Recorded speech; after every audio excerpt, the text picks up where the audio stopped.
What a great topic we're going to talk about today. We're going to talk today about how to prepare your home for sale and how to sell your home without a real estate agent. So many people are looking for information and asking this kind of questions, searching up this information, because selling your home is definitely a huge task, and it starts with the preparation.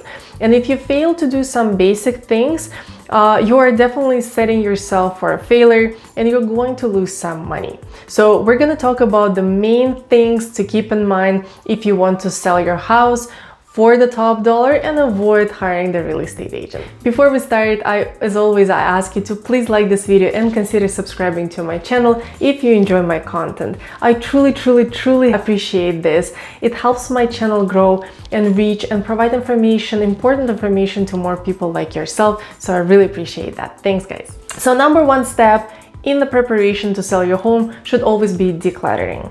Everything must go. And I mean everything. This is by far the worst step for every single seller. You need to go through your basement boxes, additional things in the house that were kind of tucked in somewhere, and you kind of learned how to live with those things. But now time has come for you to just throw everything out. I do have a full step-by-step guide on how to prepare your home for sale.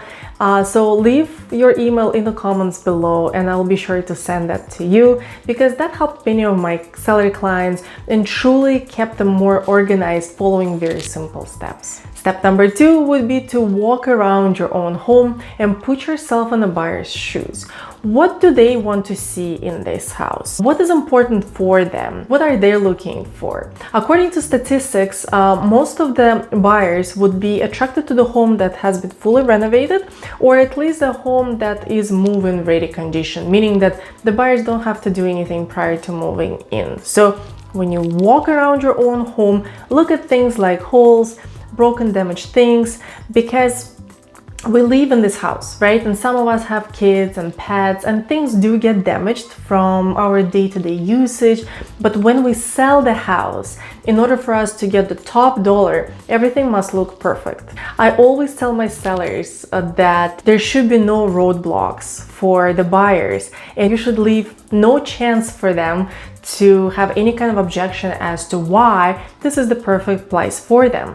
The less issues the buyers can find, the higher the price you can expect to receive.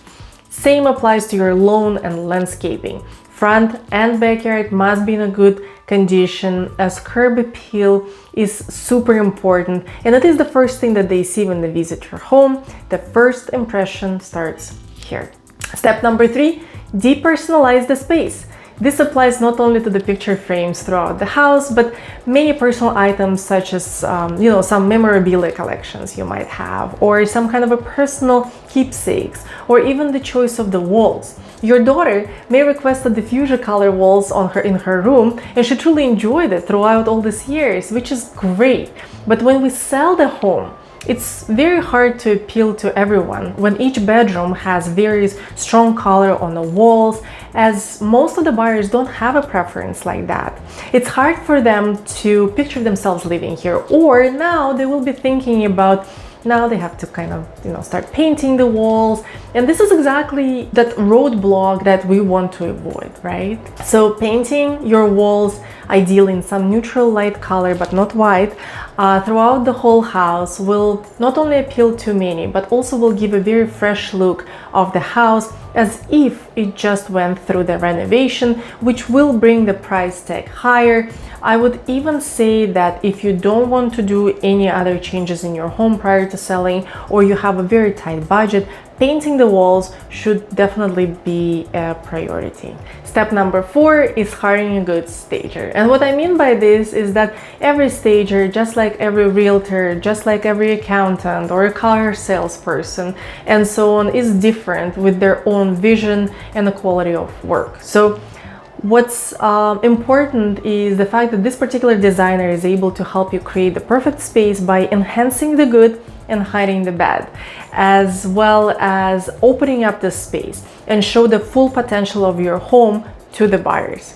Make sure you study their portfolio prior to commitment, and thankfully there are plenty of different kind of information on Instagram and other social media platforms where you can do your own research and find the one that works best for your vision. Why stager is needed? Because studies have shown that the staged properties sell up to 20% higher than the vacant or not staged homes.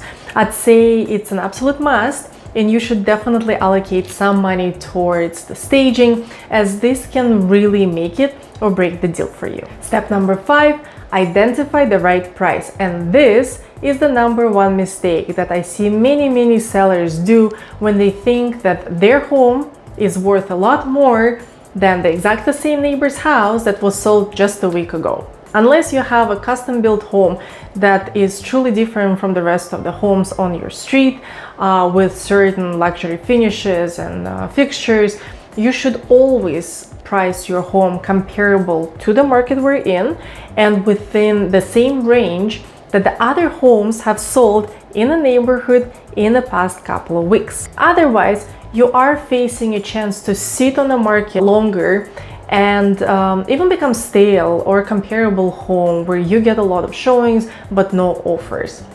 I have another video where I talk about the danger of overpricing the home to sell, and I will link it here for you to check it out. Very important to understand that even if you think that you can price it high and then kind of lower it later on if it doesn't sell, it's not as simple. The house is the most valuable the day it hits the market, and the longer it sits on the market, the more value it loses. So selling your home quick is almost a guarantee that you will get the most price for your home. This is why they say that the first offer is always the highest, because the next offers may come later in a week or so, and those offers may not be as high as if it was in the first few days of the home being on the market.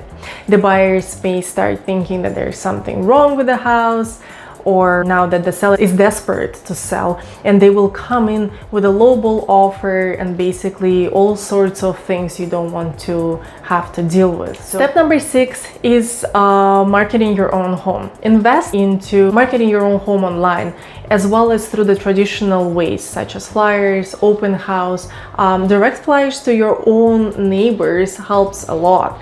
One of the great strategies is to host an open house and invite just your neighbors that day to visit your home, because many of those neighbors already live in this area, they love it, they may consider bringing their own family or friends to live close by, and they will definitely spread the news. Where I invest a lot of marketing funds is running Facebook and Instagram advertisements.